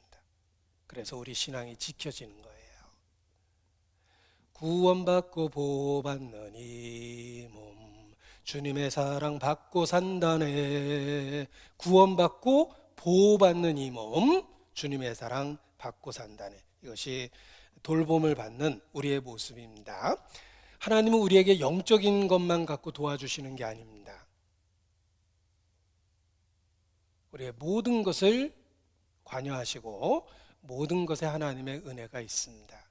그래서 가정도, 우리에게 가정이 얼마나 소중합니까? 내게 주신 은혜에 가정을 보살피는 은혜가 있고 가족을 보살피는 은혜가 있고, 우리의 시간의 대부분은 삶의 현장에 있습니다. 생업의 현장에서 도와주시는 은혜가 있고, 내 삶의 모든 순간에 하나님의 임재가 있고 보호가 있다는 것입니다. 주께서 나와 함께 하시며 나를 안위하시나이다. 가정에서도, 가족관계에 있어서도, 직장에서도, 사업의 현장에서도, 내가 어디 있든지 하나님은 나와 관계된 모든 것에 함께 하시며 안위하십니다. 이것이 목자로서 하나님의 모습입니다. 여기 안위하시나이다. 주께서 나를 안위하시나이다. 이 안위라는 말이 영어 번역에는 comfort라는 단어를 쓰는데 위로해 주다라는 뜻입니다. 그런데 그 안위하신다는 말의 어감은 어루만지고 쓰다듬고 만져주고 터치하고 이런 뜻이에요. 주께서 나를 안위하시나이다. 쓰다듬어주고 만져주고 이렇게 보듬어주는 모습입니다. 우리 어린 시절 이렇게 다치면은 아파서 어쩔 줄을 모르는데 엄마가 끊임없이 만져주죠. 상처를 호해주고, 엄마의 따뜻한 입김도 느껴지고 손길도 느껴지면서 통증을 잊어버립니다. 그래서 어렸을 때 배 내놓고 자다가 배가 아프면은 어머니 손 약손이라는 말 들어보셨죠? 다 이렇게 보듬어주고 어루만져주면서 통증을 견뎌내는 것입니다. 이 안위한다라는 말이 그런 뜻이에요. 하나님이 우리를 터치하신다는 뜻이에요. 쓰다듬어주고 어루만져주고 보듬어준다는 모습입니다. 곁에서 힘을 불어넣어주다. 이게 안위하다라는 말의 정확한 뜻입니다. 주께서 나를 안위하시나이다. 그 서양 사람이 부르는 찬송 중에 He touch me, 그가 나를 터치하신다라는 그런 찬송이 있는데 그 표현 자체가 너무 은혜가 됐던 적이 있습니다. 하나님이 우리를 터치하세요. 이렇게 쓰다듬어주고 어루만져주는 것입니다. 엘리야가 낙심했습니다. 얼마나 힘들었으면 엘리야가 죽기를 구합니다. 거짓 선지자 850명하고 맞짱 뜬 선지자예요. 우리 17대 1의 전설을 갖고 있는 분들이 계시는데 엘리야는 850대 1의 맞짱을 뜨신 분이에요. 대단한 선지자죠. 그 대단한 선지자도 너무 힘들었을 때 연약해졌어요. 죽었으면 좋겠다고 하나님 앞에 부르짖습니다. 그때 천사가 나타나서 한 첫 번째 행동은 잔소리한 게 아니에요. 야, 너 그 정도밖에 못하냐? 정말 엘리야 너에게 실망했다라고 책망하거나 꾸짖은 게 아닙니다. 천사는 죽기를 구하는 엘리야를 천사가 나타나서 어루만집니다. 그리고 다시 나타나서 또 어루만집니다. 터치해 준 거죠. 쓰다듬어 준 거예요. 친밀함을 보여준 거예요. 천사는 하나님의 사역자며 하나님의 손길입니다. 하나님이 그를 어루만져 준 거예요. 인간적 한계에 부딪혀서 죽기를 구하는 엘리야, 하나님은 그를 어루만지셨습니다. 위로해 주셨습니다. 그래서 소생시키시고 정말 엘리야로서의 삶을 살게 만들어 주시고 나중에 영광 중에 산채로 불병거타고 승천케 하셨습니다. 엘리야에게만 그러한 게 아닙니다. 지금도 죽기를 구하는 우리에게 하나님은 어루만져 주십니다. 목자시기 때문에 그렇습니다. 주께서 나를 안위하시나이다. 어루만지는 하나님의 은혜가 있습니다. 예수님은 선한 목자이기 때문에 우리를 버려두지 않고 끊임없이 상처를 어루만져 주십니다. 주께서 나를 안위하시나이다 라고 사실을 일깨워주고 있습니다. 우리는 하나님의 안위하심을 받고 신앙을 지키고 있는 것입니다. 자, 그런데 우리가 겪고 있는 어려움이나 고통이나 슬픔이 꼭 외부적인 건 아닙니다. 자, 슬픈 얘기인데 우리가 겪고 있는 고난이나 어려움, 슬픔이 꼭 외부적으로 온 건 아닙니다. 내부적으로도 상처를 받습니다. 제가 가족관계에 대한 이야기를 드렸습니다. 제게 가장 큰 사랑을 주신 분은 어머니시며 제 인생에 가장 심한 말을 저에게 하신 분도 어머니시다, 이런 얘기를 했죠. 예. 우리는 상처를 교회 안에서도 받아요. 슬프지만 사실입니다. 우리가 외인에게 받았다면 그래도 견뎌낼 텐데 영적인 가족에게 받은 상처이기 때문에 어떨 때는 더 쓰라리고 아파요. 교회 생활이 그렇습니다. 이 교회는 각각 전혀 다른 사람이 그저 동일하게 주님을 믿는다는 이유 하나만으로 함께 했습니다. 그러니까 갈등이 없을 수가 없어요. 제가 친구는 비슷한 사람끼리 사귀입니다. 같은 학교를 나왔거나 나이대가 비슷하거나 뭐 성격이 비슷하거나 이렇게 친구는 골라서 내 취향대로 만들어서 사귀었는데 교회는 선택이 아니에요. 가족처럼. 내가 태어나서 뭐 형을 선택한 게 아니고 삼촌을 선택한 게 아닙니다. 태어나 보니까 가족관계가 있었던 것처럼 교회가 그렇습니다. 교회는 너무 다양한 사람이 모였어요. 내가 한 번도 경험해 보지 못했던 성격을 갖고 있는 분도 있고, 그래서 교회 안에서 받는 상처가 많습니다. 교회만 그런 게 아니라 생각해 보면 모든 집단이 그래요. 모든 조직이 그렇습니다. 조직은 사람들의 모임이며 다양한 사람들의 모임은 서로 간의 갈등을 유발시킬 수밖에 없어요. 죄인은 혼자 있어도 사는 게 고달픈데 죄인이 모여 있으니 얼마나 더 많은 트러블이 생깁니까? 우리는 불행하게도 교회 안에서 성도 간에도 서로 상처를 주고받고 고통을 받습니다. 양떼가 그렇습니다. 양떼가 자기들끼리 막 친한 게 아니에요. 자기들끼리 맨날 들이받고 긴장관계를 갖고 적대관계를 갖고 자기들끼리 서로 경쟁하고 막 그럽니다. 마찬가지로 우리가 교회 생활을 하다 보면 성도 간에 긴장관계가 생기고 혹 감정이 서로 상할 때도 있고 경쟁관계가 생길 때도 있고 그래요. 그런데 목자 되신 주님은 그 모든 것에서 우리를 안위하십니다.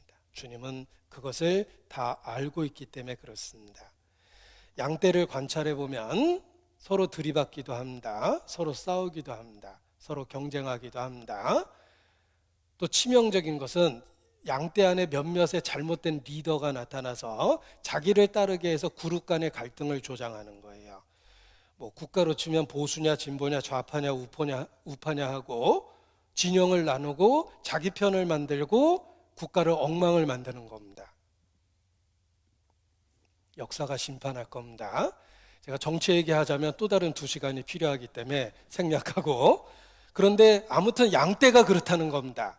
자기들끼리 잘못된 리더를 만나면 꼭 무리를 져서 다니고 서로 묘한 경쟁 관계와 긴장 상태를 유발합니다. 고난과 고통을 바깥에서만 받는 게 아니라 안에서도 받는다라는 거예요. 필립 켈러라는 목자 출신의 목사가 있습니다. 정말 양을 쳐본 사람이 하신 말씀인데, 양떼를 관찰해 보면 요 늙은 암양이 문제랍니다. 늙었다는 말은 이게 그 삶의 경륜이 많은 거예요. 달고 다른 거죠. 고집이 셉니다. 그리고 자기를 추종하는 양떼를 잔뜩 만들어 놓고 다른 양들을 끊임없이 들볶는데, 관찰해 보니까 수백 번 들이받는 어떤 양을 딱 찍어 놓고 요즘 말로 왕따시키는 거죠. 목자가 관찰해 보니까 수백 번을 들이받더래요. 그런데 교회 안에서도 동일한 일이 생길 수 있다는 거예요. 괜히 우리끼리 상처받고 갈등하고 경쟁 관계를 느끼고 막 그럽니다. 그런데 기억할 것은 목자는 주님이시며 주님은 다 알고 계세요.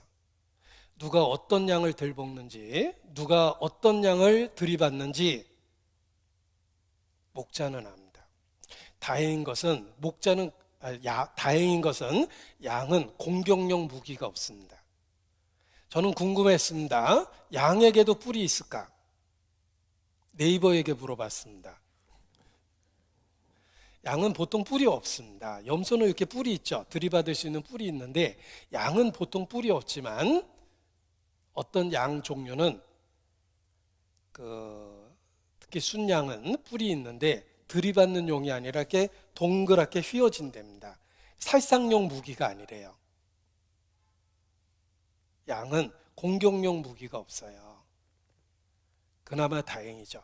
우리가 서로 갈등은 하지만 치명적인 무기는 정말 양이라면 쓰지 않는다라는 뜻이에요.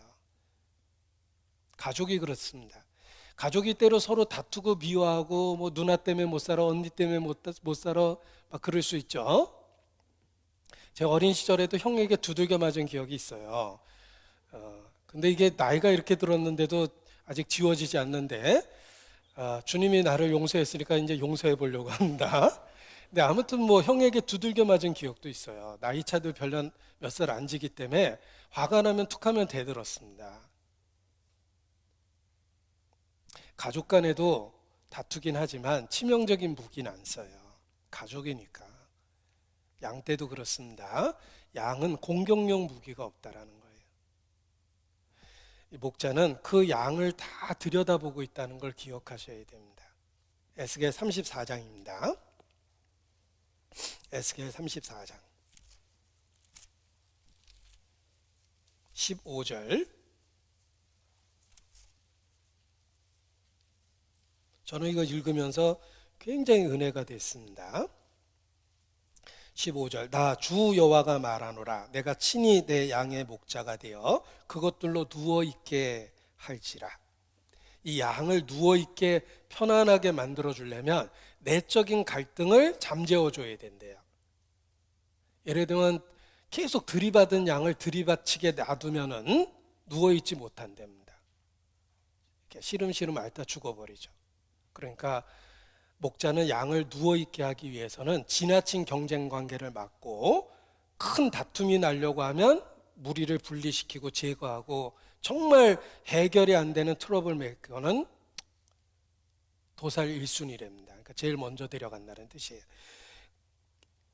누워있게 하기 위해서는 이 양들의 갈등 관계를 해결해 줘야 되는데, 16절에 보면 그 잃어버린 자를 내가 찾으며 쫓긴 자를 내가 돌아오게 하며 상한 자를 내가 싸매어 주며 병든 자를 내가 강하게 하려니와, 네 가지 말씀하셨죠? 그리고 살찐 자와 강한 자는 내가 멸하고 공의대로 그것들을 먹이리라. 요 살찐 자와 강한 자가 문제예요. 똑같은 집단 생활 중에서 유달리 살찐 애는 무슨 뜻이죠? 다른 양을 많이 들볶았다는 뜻입니다. 먹이를 선점하기 위해서 다른 양에게 피해를 많이 준 거예요. 강한 자, 태생적으로 강한 사람이 있죠? 양 중에도 그런 양을 알고 있다는 거예요.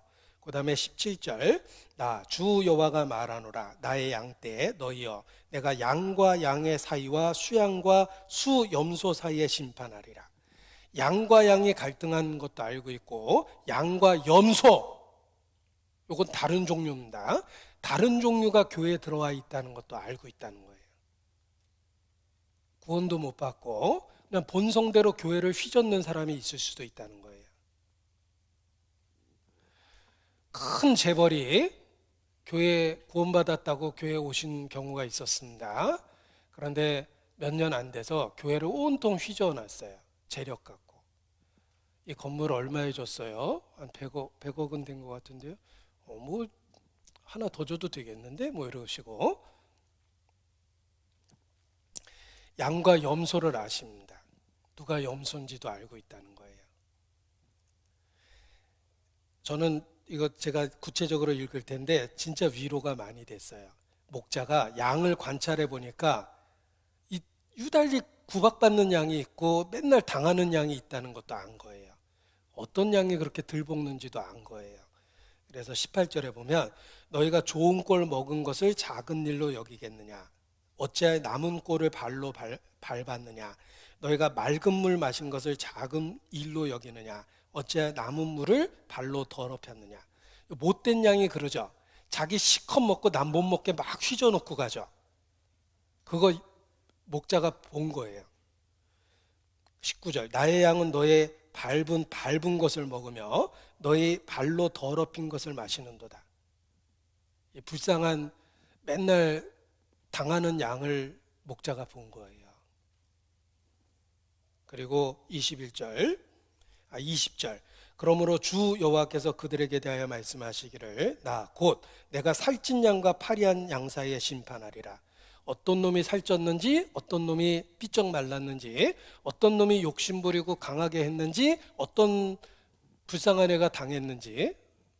제가 감정이 섞이니까 놈자가 들어가고 빠지고 막 그러네요. 아무튼 목자는 아십니다. 목자는 다 알아요. 그래서 21절, 너희가 옆구리와 어깨로 밀들이고 모든 병든 자를 뿔로 받아 물이 밖으로 흩어지게 하는도다. 그러므로 내가 내 양떼를 구원하여 그들로 다시는 노략거리가 되지 않게 하고 양과 양 사이에 심판하리라. 보십시오.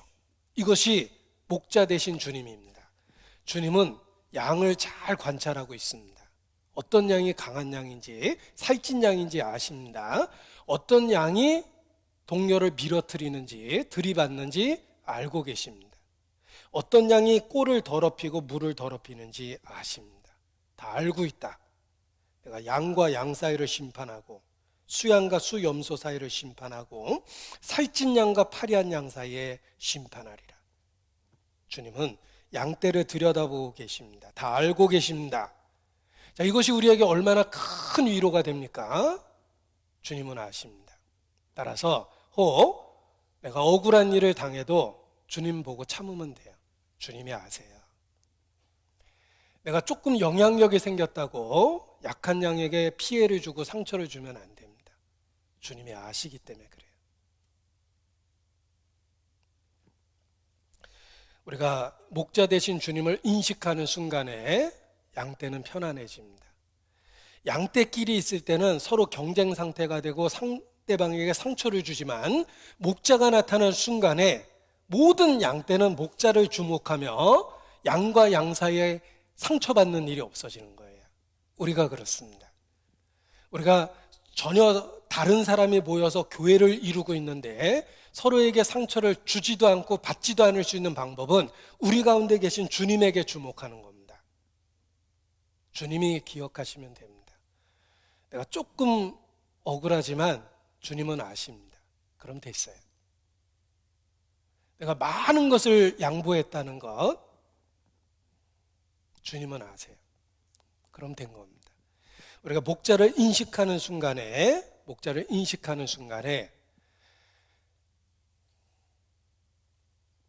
쓸데없는 경쟁 관계가 없어지고 갈등 관계가 없어지고 우리가 그냥 가족, 영적 가족이라는 걸 일깨워요. 제 어린 시절에는 제가 5남매 중에 막내입니다. 얼핏 보면 다복하지만 구체적으로 들여다보면 다 경쟁 상대였어요. 특히 이렇게 오남매를 키우는 부모님은 툭하면 비교했습니다. 요즘에는 옆집 아이, 엄마 친구 아들 이거하고 많이 비교하지만 저희 집은 저희끼리 비교를 했어요. 예. 누구는 그런데 넌 왜 그러냐? 이렇게 많이 비교당합니다. 어린 시절 오남매는 제게는 결코 좋은 일이 아니었어요. 다 경쟁 상대였습니다. 뭐를 집안에 먹을 걸 가져와도 항상 부족했어요. 왜냐하면 일단 5등분을 해야 되니까 무엇이든지 부족했습니다. 그러면서 어린 시절에 그 가족 간의 갈등을 많이 겪었어요. 그런데 정말 어린 시절입니다. 어른이 돼서는 가족보다 소중한 게 없어요. 그리고 지금은 이해하는 마음이 더 크게 되니까 상처받을 일이 없어요. 영적으로 그렇습니다. 우리가 신앙이 어리면 상처받는 일만 기억나고 신앙이 자라면 그냥 괜찮습니다. 괜찮은 이유는 그분이 스타일을 고친 게 아니라 내가 받아줄 만큼 마음이 넓어져서 괜찮은 거예요. 어른이 됐기 때문에 그 사이에. 우리가 목자에게 주목하는 순간 내적인 갈등은 없어집니다. 그래서 비로소 푸른 초장에 누워있게 되는 겁니다. 편안하고 안정된 상태가 되는 것입니다.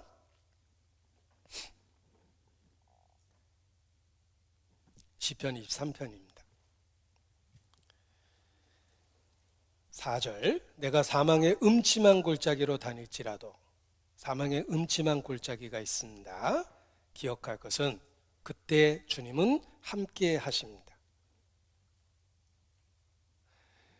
사망의 음침한 골짜기를 다니는 순간이 필요하고 주의 소생시키심을 절대적으로 필요로 하는 순간이 있습니다. 그때 무엇을 하시겠습니까? 우리 개인의 삶에 사망의 음침한 골짜기를 다닐 그때 소생이 필요한 그 순간에 우리가 해야 될 일이 있습니다. 환난 날에 나를 찾으라 내가 너를 건지리니 내가 나를 영화롭게 하리라. 부르짖으라 그리하면 응답함을 받습니다. 양이 위기에 처했습니다. 골짜기에 굴러 떨어졌습니다. 여기저기 부러지고 피가 납니다. 움직이기가 어렵습니다. 골짜기에 굴러떨어진 양은 가만히 있으면 죽는 거예요. 끊임없이 목자가 들을 때까지 울부짖어야 돼요. 우리의 신앙생활 중에 사망의 음침한 골짜기를 다닐 때가 있습니다. 지금 대한민국 역사가 그렇습니다. 울부짖어야 돼요. 여러분 가정에 위기가 생길 수 있습니다. 울부짖어야 돼요. 개인의 삶에 위기가 생길 수 있고 신앙의 위기가 생길 수 있습니다. 울부짖어야 돼요. 굴러떨어진 양이 할 수 있는 일은 슬픈 목소리로 울어대는 겁니다. 그래야지 목자가 달려와요. 우리의 삶에 고통과 고난의 순간에 우리가 해야 될 것은 울부짖는 거예요. 주님이 달려오실 때까지 울부짖어야 됩니다. 개인적으로 제가 그 부르짖는다라는 표현으로 정말 하나님께 기도해야 되겠다는 생각을 하는데 이제 그런 마음을 일깨우면서 부르는 찬송이 있습니다. 하나님 앞에 누구 들으라고 부르는 찬송이 아니라 하나님 앞에 제 마음을 표현하고 싶어서 부르짖는다라는 말 때문에 부르는 찬송이 있는데 그 영어 가사가 Hear my humble cry 나의 이 보잘것없는 부르짖음을 Hear my humble cry 들으소서 이런 내용이기 때문에 제가 그 찬송을 좋아합니다. 그 찬송을 소개해 드릴까 합니다. 제가 개인적으로 하나님 앞에 부르짖을 때 부르는 찬송이에요. 영어로 돼 있지만 제가 영어로 불러드리겠습니다. Pass me not, O gentle Savior, hear my humble cry. Why, O not thou art calling, do not pass me by. Savior, Savior, hear my humble cry.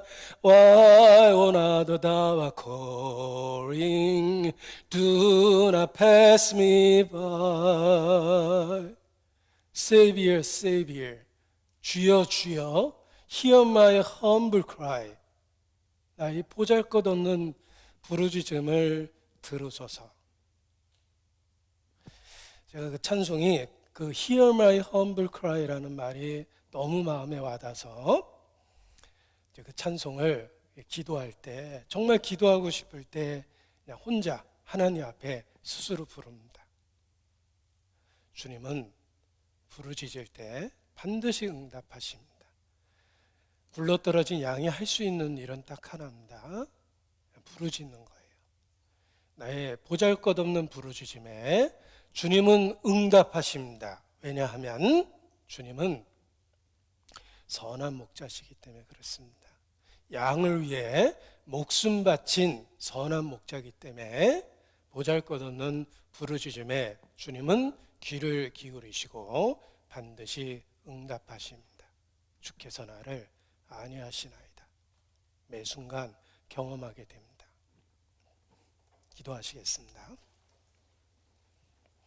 아버지 하나님, 소망 없었던 저희를 예수님 안에서 구원해 주신 것 진심으로 감사를 드립니다. 이 땅에서의 우리의 삶이 은혜에 합당한 삶이 될 수 있도록 매일의 삶을 주관해 주시옵소서. 또 사망의 음침한 골짜기를 다니는 그 순간에 우리를 안위해 주시고 또 소생시켜 주시기를 주님께 기도합니다. 또 교회 안에서 교제 가운데 크고 작은 상처로부터 우리를 지켜주시고 우리의 마음을 넓혀주심으로 형제자매를 섬길 수 있도록 주님 이끌어 주시기를 주님께 부탁을 드립니다. 코로나 확산으로부터 이 나라를 지켜주시고 정치적 혼란으로부터 이 나라를 보존하여 주시옵소서. 선교의 중심이 될 수 있도록 이 나라를 지켜주시기를 주님께 기도합니다. 또 우리의 가정을 지켜주시고 우리의 신앙을 지켜주시기를 더욱 주님께 기도합니다. 우리의 기도에 응답하시는 주님께 감사 찬양을 드립니다. 고마우신 우리 구주 예수님 이름으로 기도합니다. 아멘. 네, 광고 말씀 읽겠습니다.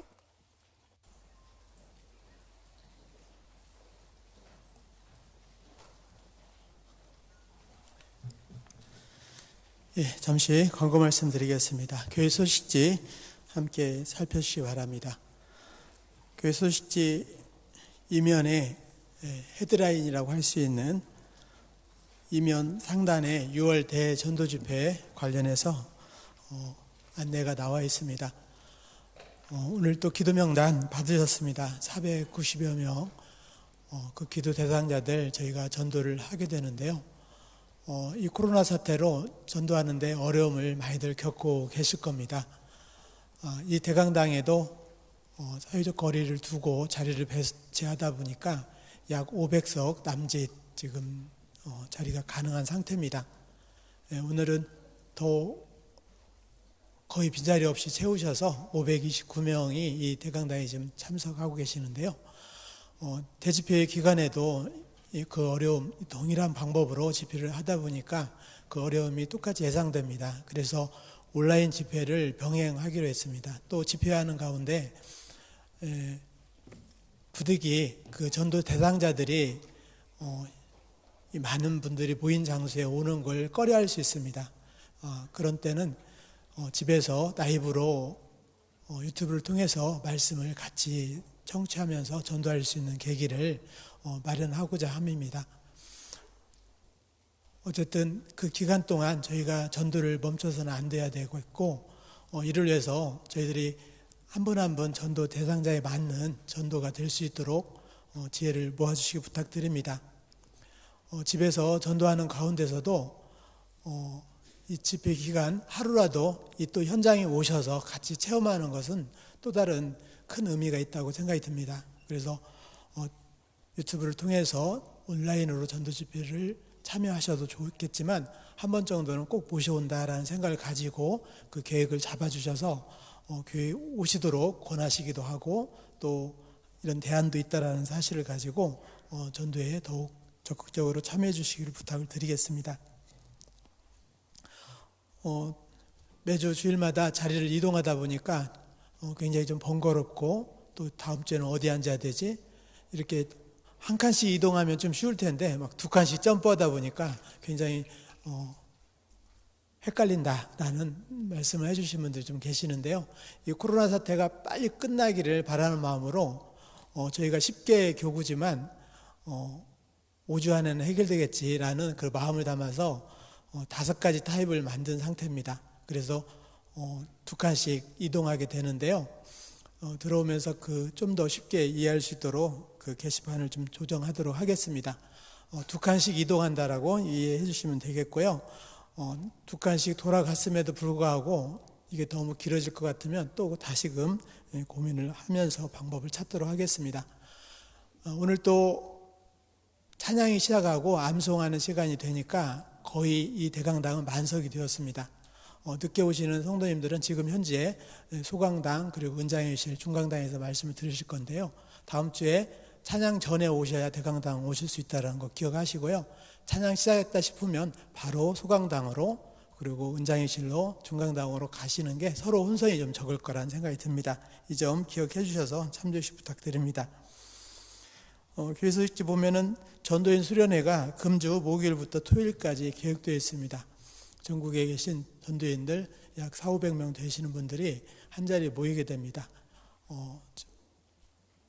많은 목사님들이 정말 기도 가운데 이 전도인 수련을 계획하고 또 어려움 가운데 또 걱정도 앞서는 것이 사실입니다.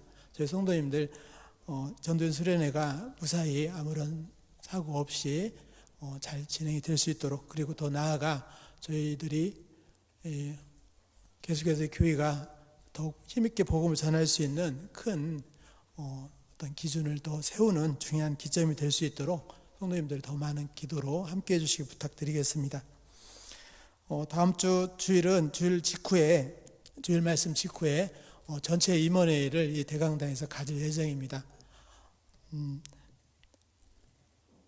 처음에 이제 간편식에서 식사 대용도 생각해 봤지만 사실상 여러 가지 어려움이 있기 때문에 간식입니다. 식사는 임원회가 끝난 이후에 집에 가서 각자 하시는 걸로 하시고 약 1시간 남짓 임원회 시간 이어지는 동안 허기만 달릴 정도의 간식을 제공하고 임원회를 가질 계획입니다. 임원들은 다음 주 일정 기억하시고 챙겨주시기 부탁드립니다.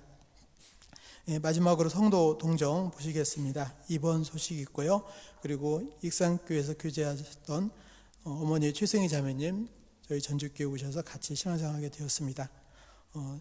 기억하시고 위로해 주시고 또 축하해 주셔서 서로 인사 나눠주시기 부탁드리겠습니다. 이상 광고 마치겠습니다. 안녕히 돌아가십시오.